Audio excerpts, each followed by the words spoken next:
Hello, all, and welcome to Sounds of Her Love. Last time, our honesty with our father scored us a book. So now, let us see the consequence of that. See if anything comes of that.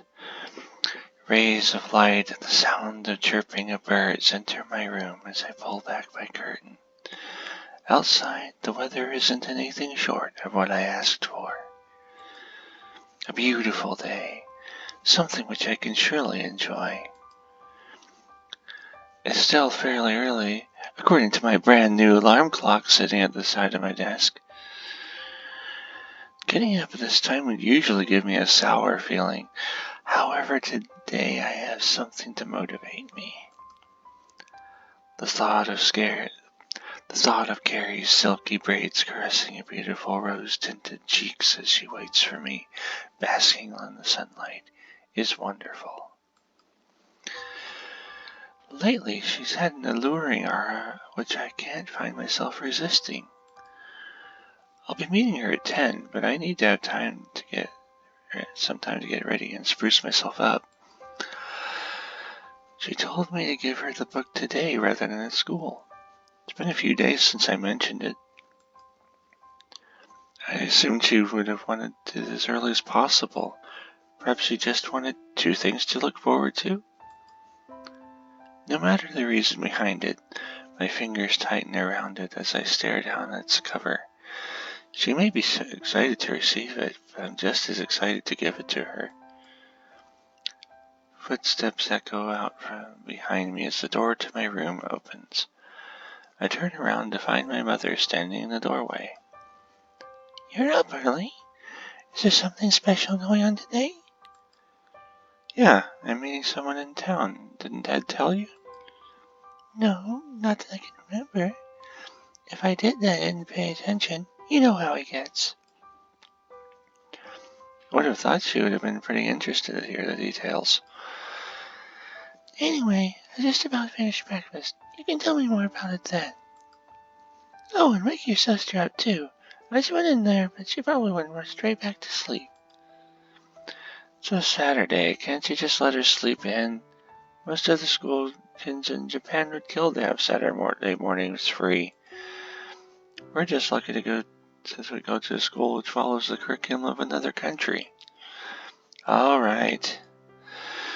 I oblige anyway, just get my mother out of my room. It'll still take me a few minutes to get ready. Even though it's only 8 o'clock, hey, it's 8:18 when I'm recording this. I still want to be set to get straight out of the door to see Carrie as soon as possible. After doing up my shoelaces, I walk out into the hall and give a knock on my sister's bedroom door. "Get up." "Ah, fine." The sounds of bed sheets being tossed about, along with moans of agony and despair, creep through the crack beside my feet. She really isn't a morning person. At least she's out of bed now. I head back down toward the end of the corridors and approach the descent to the ground floor. Time to have breakfast is something I rarely do on a Saturday. Toast. That's what I smell when sitting down at the dining table, ready to tuck in. It's not the most elegant of dishes. The concept of cooked bread is quite plain. You cannot compare it to a fulfilling traditional English breakfast, but a slice of toast is certainly fine every now and then. My sister soon joins me, scraping the chair along the hardwood floor next to me. She apathetically examines the toast before her, putting it in her mouth soon after, a move which bars her from joining the typical morning commotion.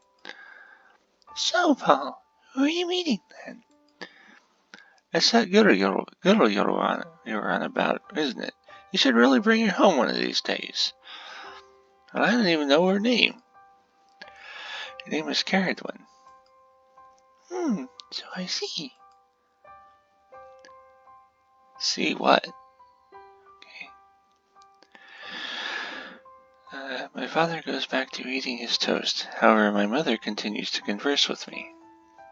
I'm glad you're making more friends, Paul. As if she couldn't make me sound like any more of a loner. Oh yeah, son, did you remember to pack that book I gave you? Of course I did. That's my boy. Quick glance at the clock on the wall tells me it's approaching 9:45. I ought to set off.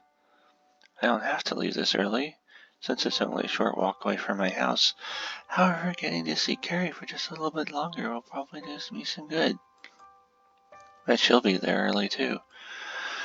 I waved goodbye to both my parents, both of whom continue to eat their breakfast and discuss trivial topics which don't necessarily concern me. A cold breeze meets my face as I open the door and step out into the world.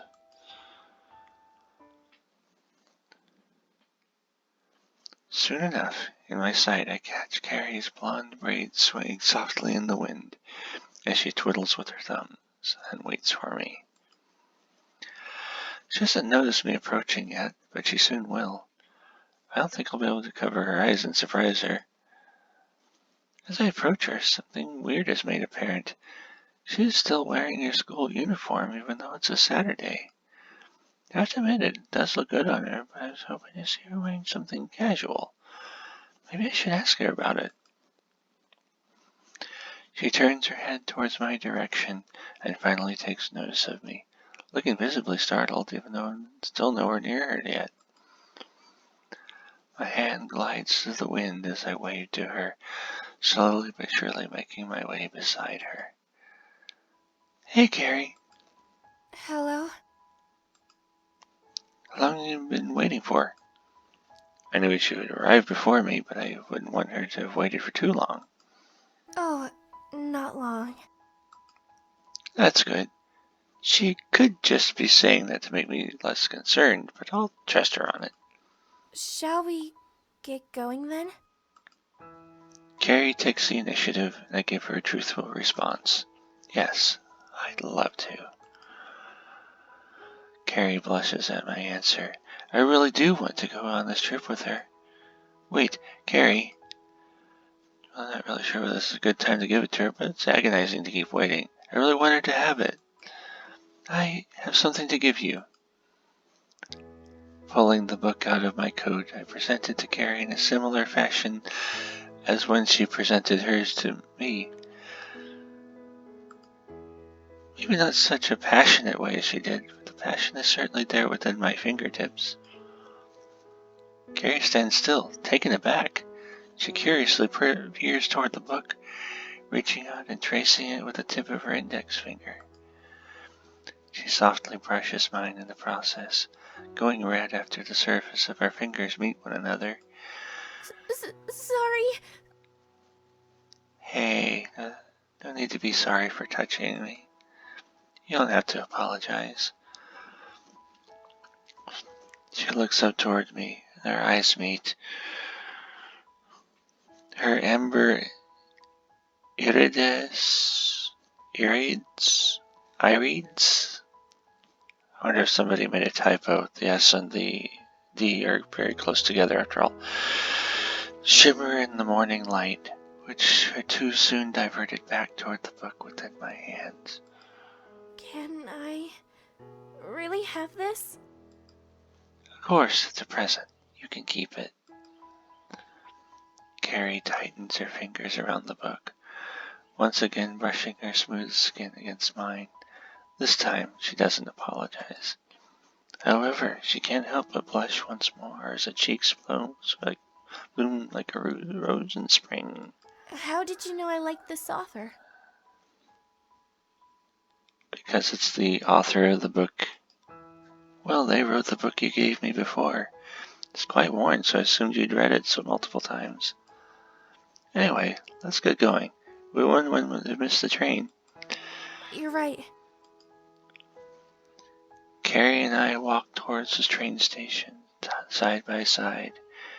In a way, she's acting as my guide as I still don't know my way around. I can't can't help but take a few glances at her whenever possible. She herself does the same, peering towards me from time to time.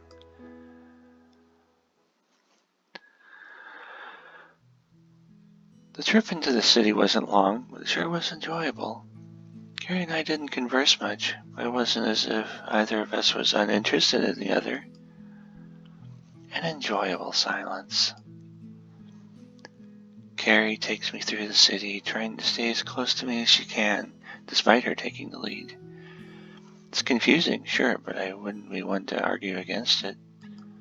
We're almost there. She continues to weave through the urban sprawl as we make our way towards the library she had planned on visiting. The way she walks is quite cute in its own way, as she takes small, dainty strides, making light footsteps which tap quietly against the pavement. Finally, she stops and turns towards me, almost making me bump into her. Sorry. She looks visibly upset about the ordeal, so I calm her down as always. It's alright, Carrie. Okay. Anyway, we're here now. I look to my left to see a modern building with signage designated as the town's public library. The exterior is fairly clean, so perhaps it is newly built. I preferred the old one. The stonework was pretty. Though, this one is good too. Carrie gives me her thoughts on the building, confirming my suspicions on the date of construction. It's no surprise. Urban areas are always changing. Shall we go inside? Sure. You should have brought your uniform. They give discounts to students. So that's why she's wearing it. Certainly it'd be simpler for her to say she is a student, or anyway. Though pretending to be a regular high school on the Japanese curriculum works too, even though she looks far from it. Yeah, she looks far from it. I mean, yeah. I wasn't planning on buying any books anyway. Even if I wanted one, I'd take it out on a lease anyway. As a pair, we make our way inside the building. We are greeted to the warmth of the heating, alongside the traditional smell of books you'd expect in a library. I just want to look around. I probably won't get anything. I have the one you gave me after all. Carrie's cheeks glow a bright shade of crimson as she states the fact to me. Maybe the actual fact of the matter is she wasn't just planning on going to the library and just wanted to invite me out. Well, it's a possibility. I want to do more with her, but just coming here is enough. Seeing your cute demeanor on the weekend is a treat in and of itself. The two of us stroll through the library together, with Carrie taking me between the bookshelves as she scans for anything that might pique her interest. I can't help but watch her eyes dart from shelf to shelf as she looks keenly at the covers of each book. She finally reaches out towards something and gracefully clasps the book within her grip. Found something? It's a book about gardening. I like flowers, so I thought it would become another hobby. How many hobbies does this girl have? We could get going now if you'd like. I can't find any books that would top the one you gave me.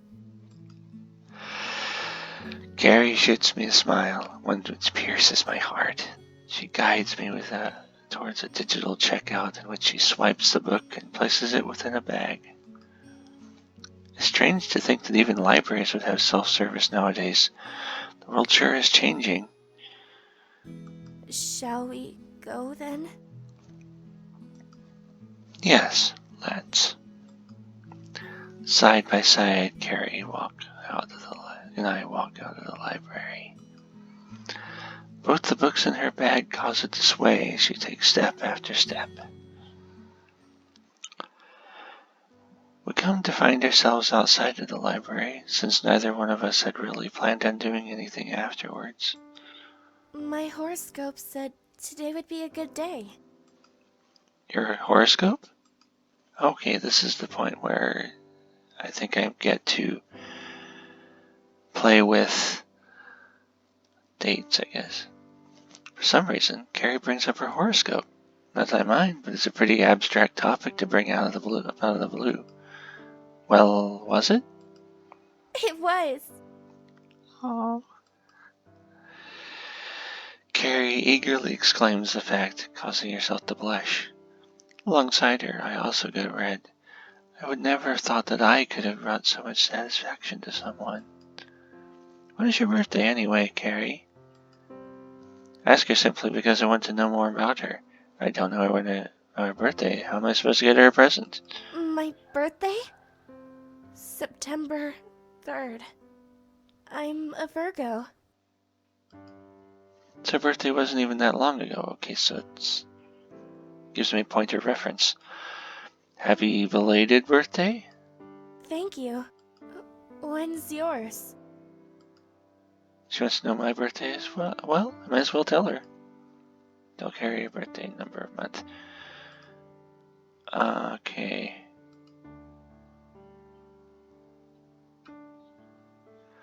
Then let me save so that I can play with this later. Let's try 3rd of September. My birthday is on the 3rd of September. Oh, I'll add it to the calendar on my phone. Okay, I would have thought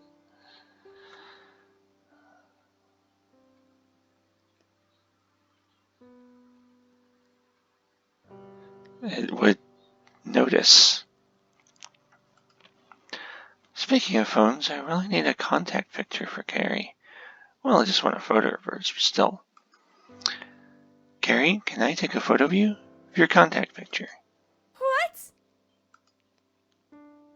Carrie looks shocked at my statement and moves herself back slightly, but it doesn't stop me from bringing up my phone up and taking the shot. Why did I ask? And now I got a picture of her that I don't really. I would have preferred a smiling picture or something. It's much more adorable. Expression in the photos and the happy one, but she still looks pretty cute. I'll keep it. I don't like having my photo taken. Come on, you look good in it. Turning my phone's screen to face Carrie, I show her the photo. She still doesn't look particularly happy about it, but I don't think she's angry. Man, you could have fooled me with that photo.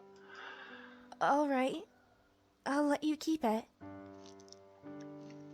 But only because it's you. Her statement takes me aback. Carrie herself seems pretty composed about it, albeit blushing slightly. Anyway, is there anything else you'd like to do? Anything else? I'm not sure.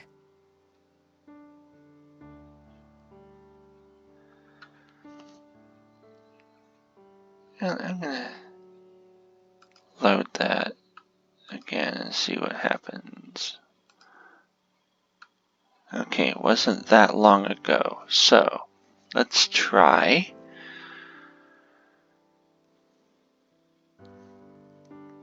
to hit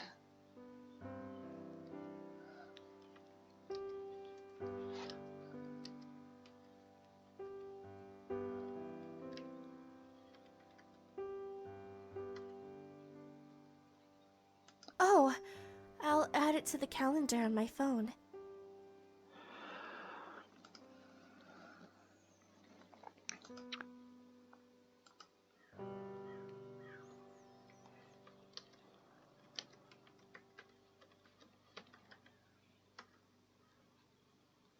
Oh, I'll add it to the calendar on my phone.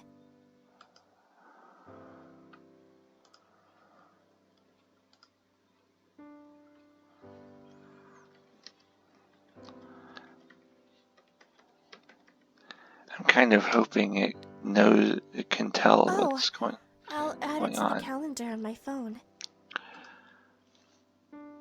I apologize for this. I'm hoping that they've programmed in like, oh, wasn't that the day we met? Or, oh, that's today. Or, Oh, I'll add it to the calendar on my phone. oh, that's tomorrow. Or whatever.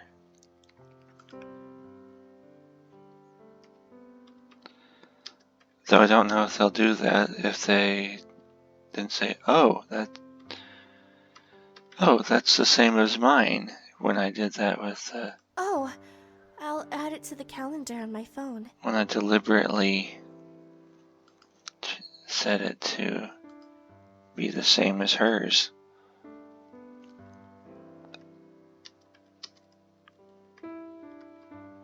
Speaking of which, I don't know why that didn't. Oh, I'll add it to the calendar on my phone. Make it a drop down or some kind of menu rather than something I have to type out.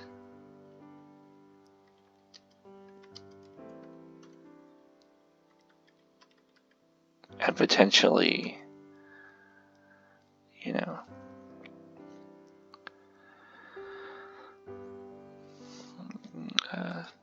mess up.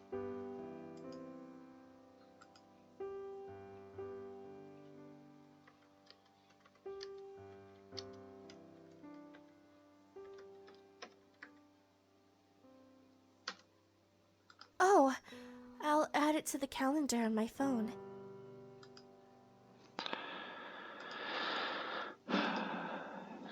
Come on, Sounds Overload people. What's today?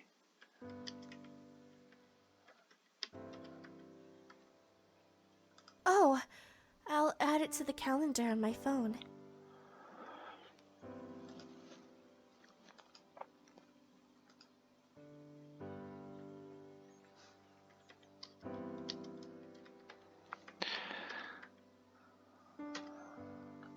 Oh, I'll add it to the calendar on my phone.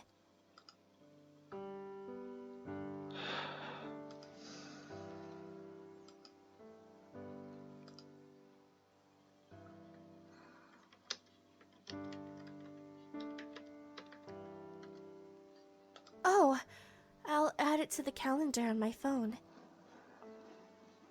I think this is going to be the title for today's episode.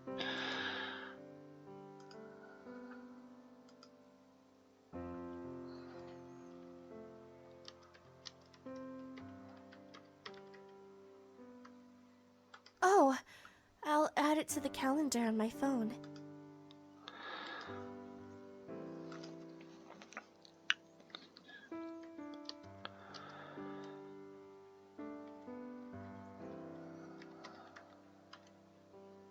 Oh, I'll add it to the calendar on my phone.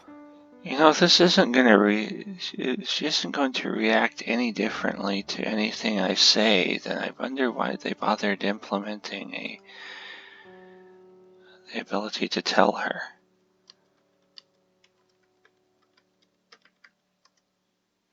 Oh, I'll add it to the calendar on my phone. Okay, so this is a full 2 weeks after my birthday. I'm not sure what main character considers to be not all that long ago.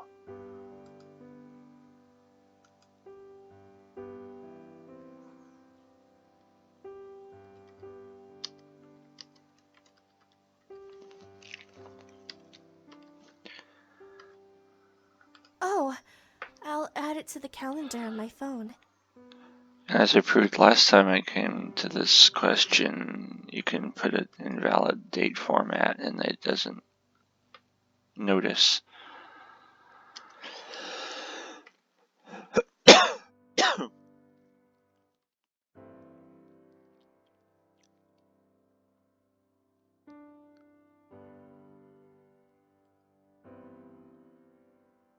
Oh, I'll add it to the calendar on my phone.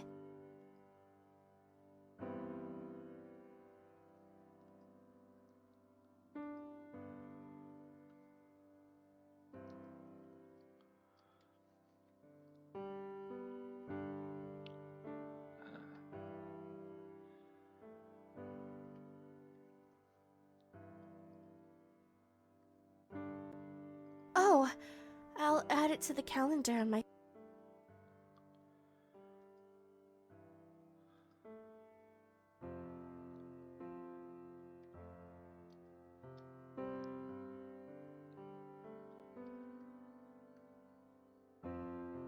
Oh, I'll add it to...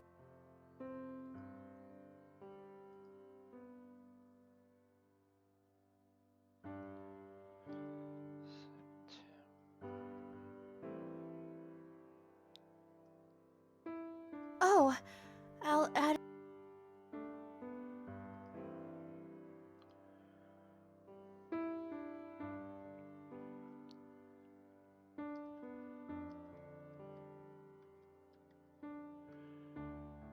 Oh, I'll add it to the calendar on my phone.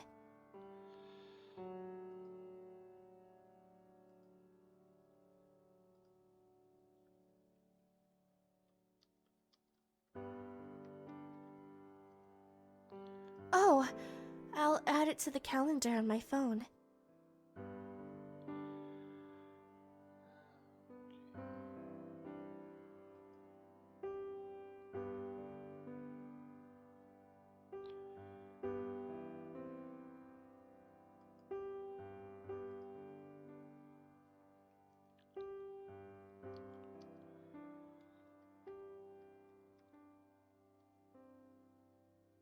Oh, I'll add it to the calendar on my phone.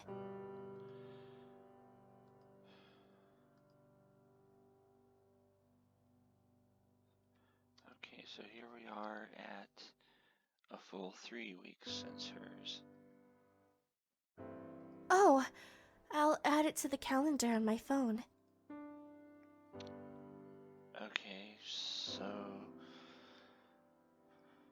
the game just doesn't make anything of birthdays, apparently. Nothing happens. You don't ever come to today, as far as I can tell. That's gonna be my tentative conclusion.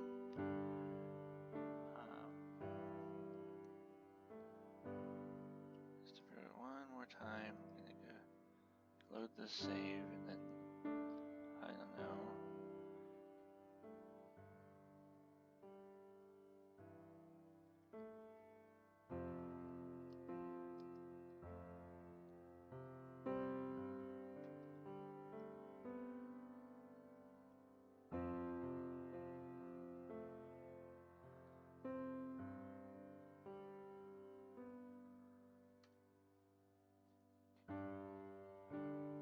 Oh, I'll add it to the calendar on my phone.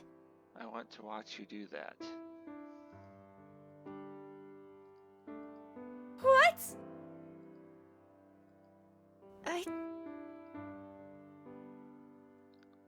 Alright, but only be... Anything else? I'm not sure. Have you got any ideas? Well, I asked her since I couldn't really come up with anything myself. Though with a bit of thought, it shouldn't be that hard to find something to do.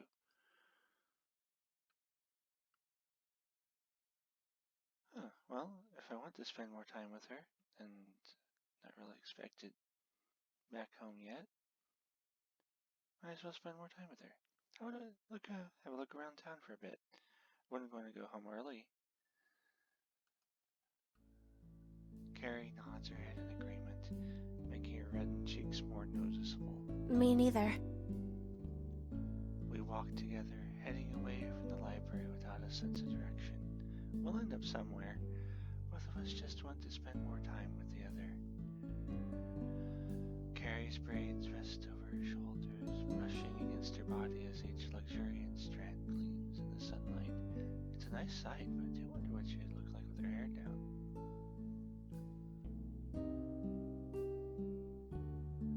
Time flows forward as Carrie and I wander around the town together at a temperate pace. We look within the windows of stores and occasionally make comments on what we see. Carrie slows to a halt as we stroll by another store. This is the first store that's gotten her this mesmerized, so I turn to face the store as well. A music store? Carrie stares at the building as if enchanted by its aura. Not wrong hits, by the way, guys. I'll look into that. Well, she did say she played the harp, so by the looks of it, it's been here quite a while. It has a traditional sign and printed glass which was worn over the years. Beyond the glass, though, is the only thing I can assume Carrie is fascinated by. She takes steps towards the window, closing herself in on it. Her palms meet the glass as she touches the window, almost in awe. Behind it sits a large gold-trimmed harp.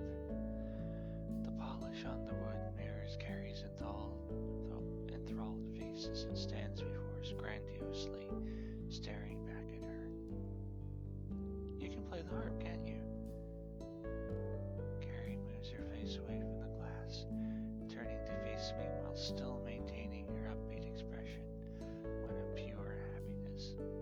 I'm glad you remember, but I wasn't looking at the harp. You weren't? No, that gramophone on the level below it. I've never seen one before. To think she was this enthralled by a piece of outdated technology when there's the best looking harp I've ever seen right before her. Sitting right before her. I'm not gonna blame her for it, though. The harp I own. It's much grander than that one. Oh! I'm sorry I didn't get to see it on the last playthrough.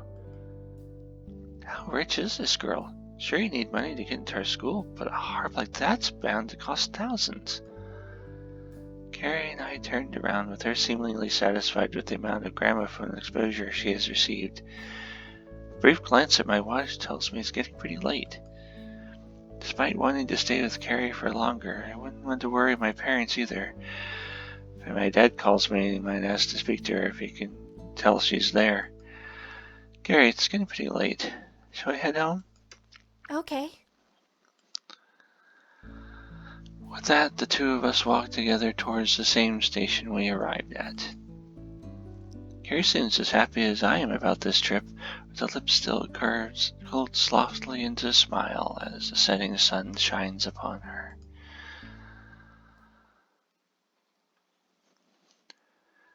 The sky is noticeably darker than before as we walked to the street where we first met. Today certainly was enjoyable, both of us finding satisfaction just by being with each other. Carrie looks at me with a blush.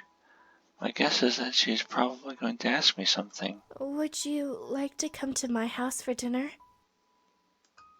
She's inviting me to her house? That's a pretty bold thing to ask. Technically, we did just go on a date, but in reality it's more of a trip to the library as friends. This, though, I don't know what to say. Carrie probably doesn't realize it's forward as this herself. That, or I am overcomplicating it.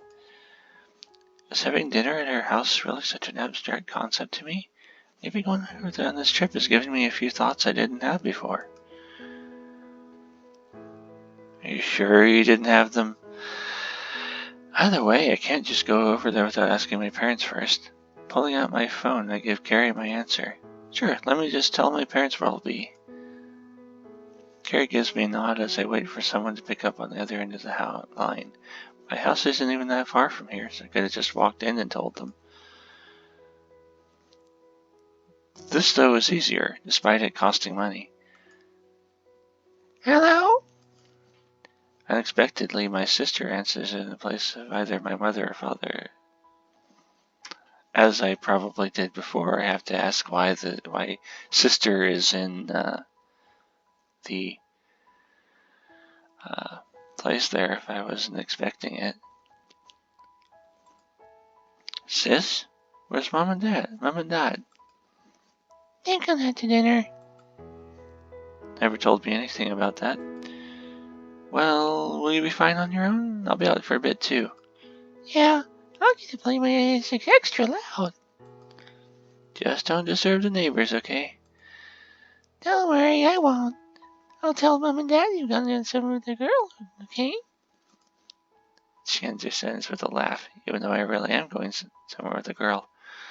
Alright, whatever. I'll see you later. Sure. She hangs up before I can, leaving me holding my phone next to my ear, listening to the silence. The warmth of my pocket greets my hand as I put it away, turning to face Carrie, who's still observing me intently. Shall we go then? Sure. I'll lead the way. Good, because I would hope that I wouldn't have to find it myself. The cool, late evening air brushes my bemused face. Carrie and I idle outside her house. Rather plain and generic building. The thoughts of her living in an elaborate mansion dissipate from my mind. The building is nothing short of a nice house. I just expected that it would be fancier. Should we go inside? Carrie calls out to me from my side, giving the signal that she's ready to go in.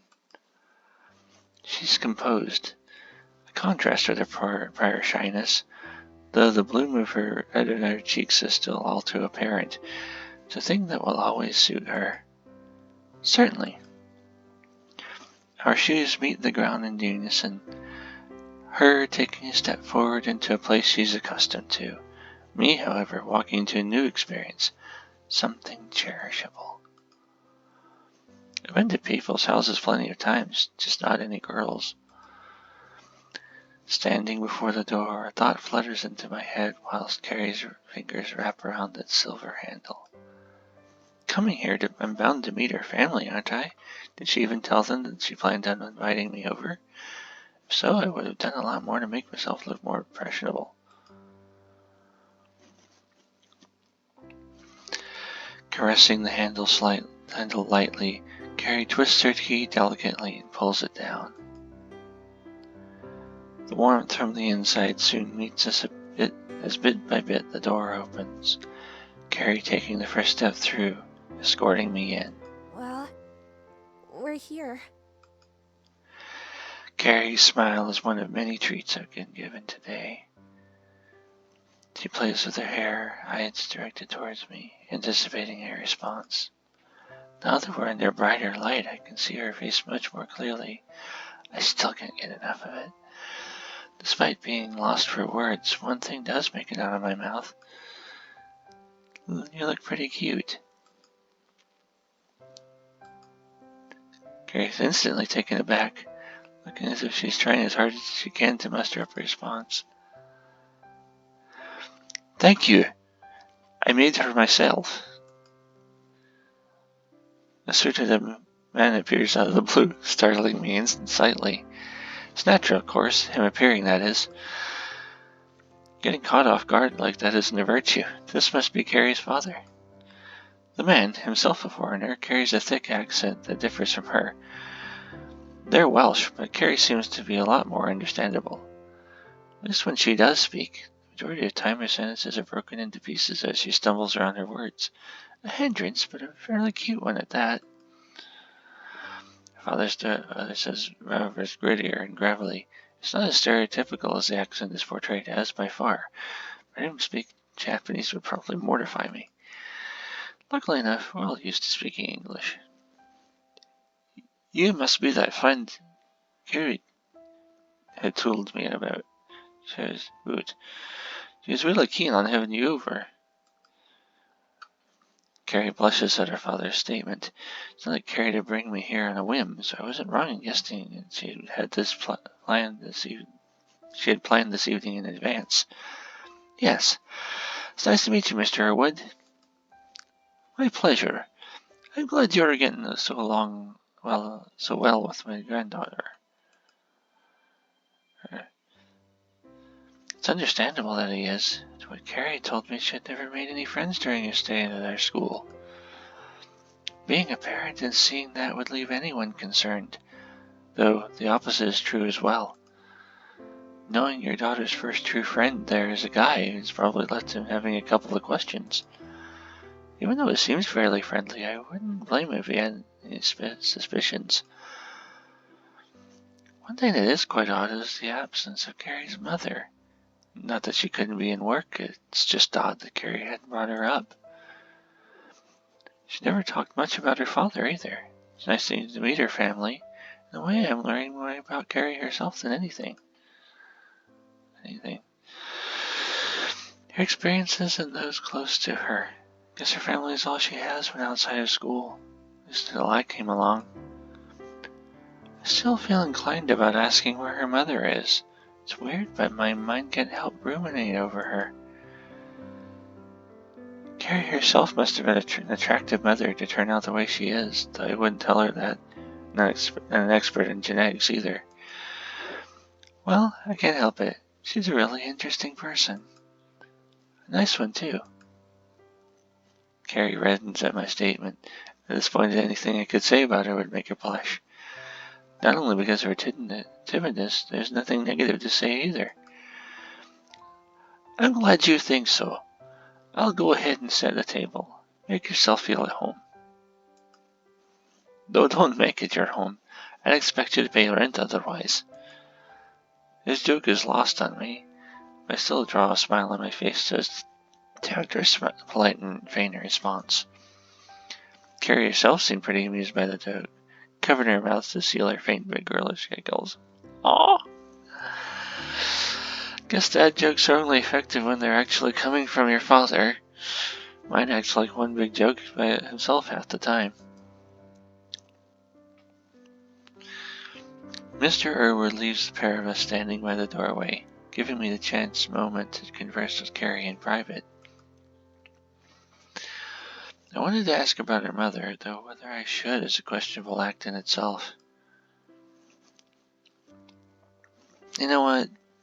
Last time I asked about Carrie's mother, and she wasn't thrilled about that. I'm going to leave the topic and let it come up in its own way during the dinner. Hesitation catches me, reeling me in like a fish. Carrie stands bemused, looking towards me as always. Her soft cheeks have lost their rosy color from moments ago. However, she still timidly fusses with her hair as the light from above shines down upon her. Shall we sit? My father's a great cook. Not that interested in her father's cooking. I didn't come here for that. Can't you spend more time with her? So her offer is still more than tempting. Yes, I think that's a good idea, Carrie. The dining room is spacious and the walls plastered with Western decor and sports memorabilia. The table, mahogany, makes itself distinct as light reflects off its polished finish. It looks expensive, topped with various plates and cutlery, more than ready to present whatever is on the menu today. Carrie's father had never told us what it was that we're having. We like to keep touch with our heritage. Outside, we try our best to adapt, though.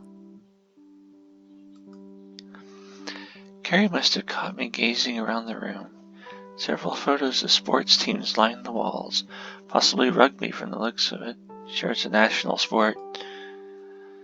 She must have had a hard time adapting to a new country. I'm not sure how long she's been here. I'll refrain from asking. Now's the time to savor the moment with her. I can understand. Connecting with her heritage is an important thing. And not just because me connecting with my mother's heritage sent me to the school that allowed me to meet this lovely young woman. The only reason I go to our school is to do just that. My mother made me. Come to think of it, I've never told Carrie about me being half English. Your your heritage. You're only half Japanese, aren't you? I don't look like the typical Japanese male by any sense. It's only reasonable that you would conclude that. I'm half English, though I've never actually been there. Born and raised in Japan. Interesting. Your English is pretty good. Well, my father made me learn it every day, even though he's Japanese. I'm sure he thinks he's English, though. He only reads and publishes books in English. He even married an English woman. I'm sure he would have moved there if his country needed someone to ask as a foreign representative. Thanks? Oh, you're so adorable. Carrie giggles at my awkward response with the two of us sitting down at the table together. An act I never expected to be doing with her not even a week ago. Things have gone by so fast, it's unreal. You know, I enjoy spending time with you. I didn't have anyone to speak to like this before. This week has been fun. Thank you. Carrie unexpectedly gives me her gratitude, stifling me slightly as her words cause my face to go red. At least I'll assume it is. I can't really tell. Inside I am blushing, though. A blush caused by Carrie, when it's usually me who makes her blush. Still, her boldness isn't lost on me. In a social sense, at least. Carrie's trying her hardest tonight to make me feel welcomed. She's probably savoring the moment herself. I'll take the initiative and thank her. My pleasure. I've enjoyed it. Carrie herself blushes, but I feel it was more of an appreciative one rather than one of embarrassment or shyness, one with more importance to it. Mr. Irwood, Carrie's father, walks back into the room carrying a plate in each hand, both of them topped with the same meal. Beef, diced potatoes, and a selection of vegetables, all topped with gravy, even though neither of us asked for any. After a long but undoubtedly enjoyable day out with Carrie, I found myself craving a nice meal. Maybe it's just the smell, but it's certainly something I can appreciate. This entire day has led me to find myself closer to Carrie, with her closer to me. She wouldn't have thanked me for being her friend otherwise. Nobody else has done that, though I've never had many friends myself either. Moving schools would usually worsen my situation, though I found myself meeting Carrie from doing so. There are no complaints. The three of us began on our meals, quieting down to focus on our own plates. The taste matches the smell. The rich beef complements the soft potatoes as the two amalgamate on my taste buds. So, I bet you were wondering how a Welsh family came to Japan, then. I wasn't, but avoiding this dining table talk would make me look good to Carrie's father. I heard getting a work permit is pretty hard, so getting permanent residence must have been quite a feat. Oh, trust me, it was. Originally, I was supposed to only be here for a few years as an engineer. Though I just found myself liking the place, so I decided to stay. Seems like he has a well-paying job. If he can afford to migrate here and send Carrie to our school, seems like a pretty nice guy, to be quite honest. Hopefully he thinks the same of me, to an extent anyway. Being the guy his daughter has just dragged home, I wouldn't want him to dislike me. More so since his daughter is Carrie, making a bad impression isn't an option. Just as I'm about to finish my meal, the sound of ringing chimes through the walls from another room. A phone call. Excuse me, let me just take this. Mr. Irwood rises from his seat, leaving me and Carrie alone to ourselves once again. Oh no.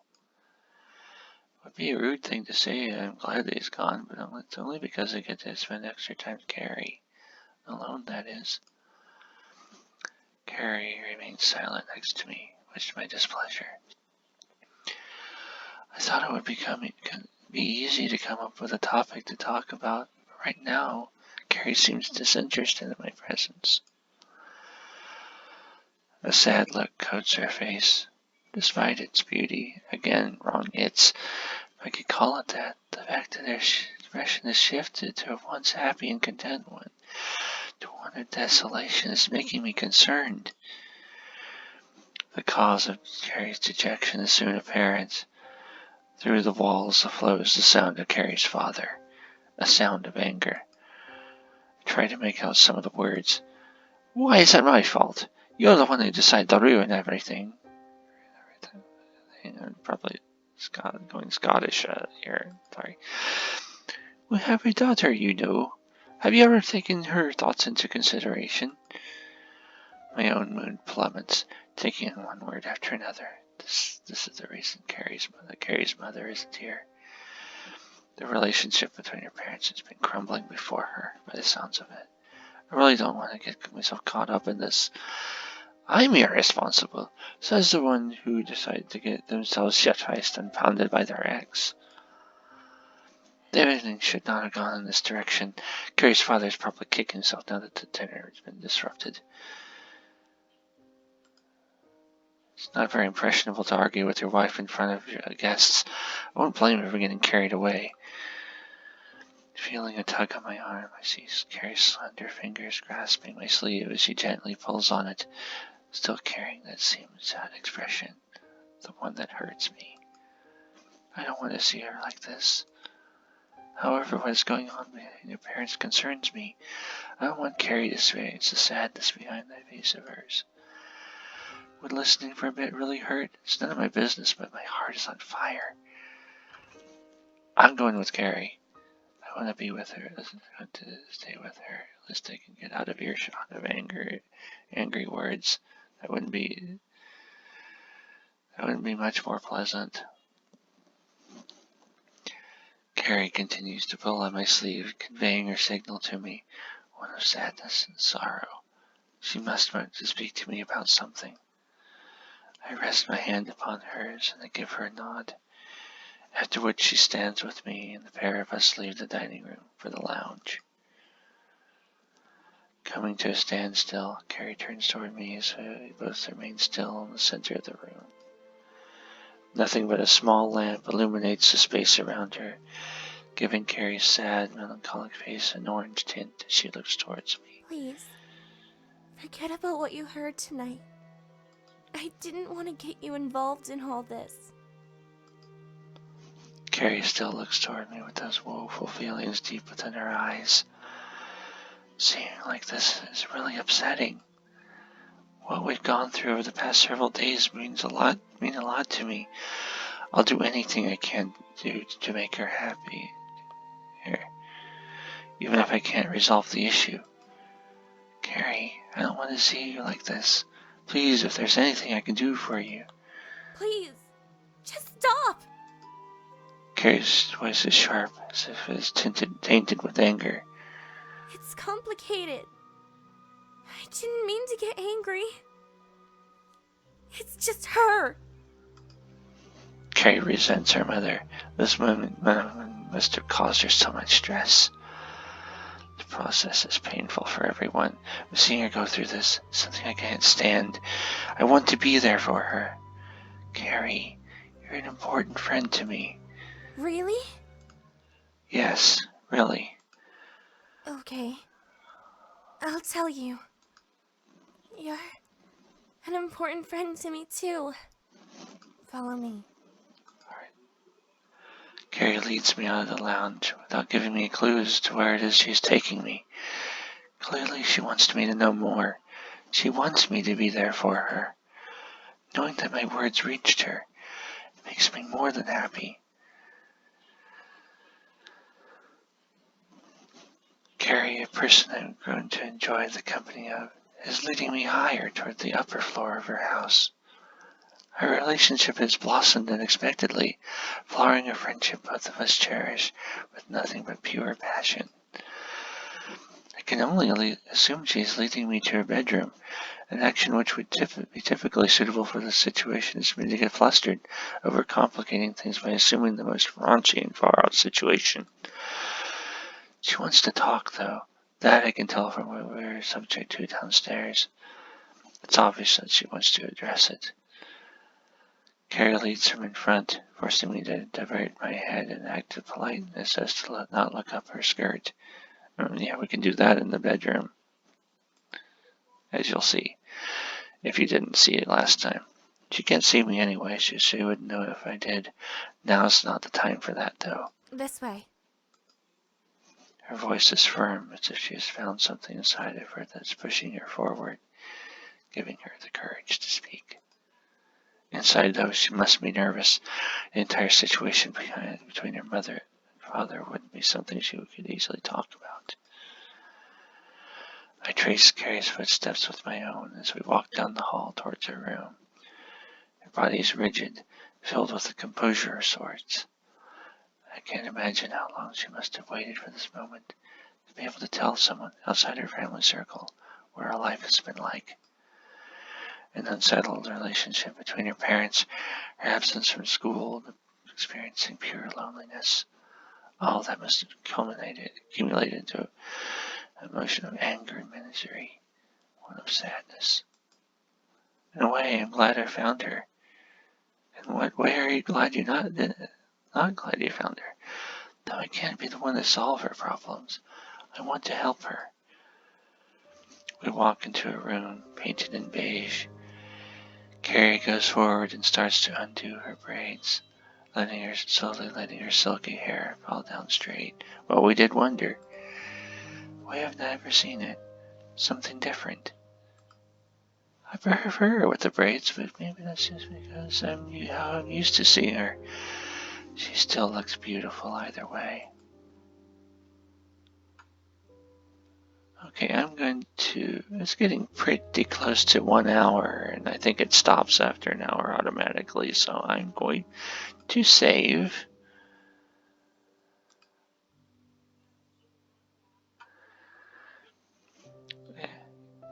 And I will see you next time.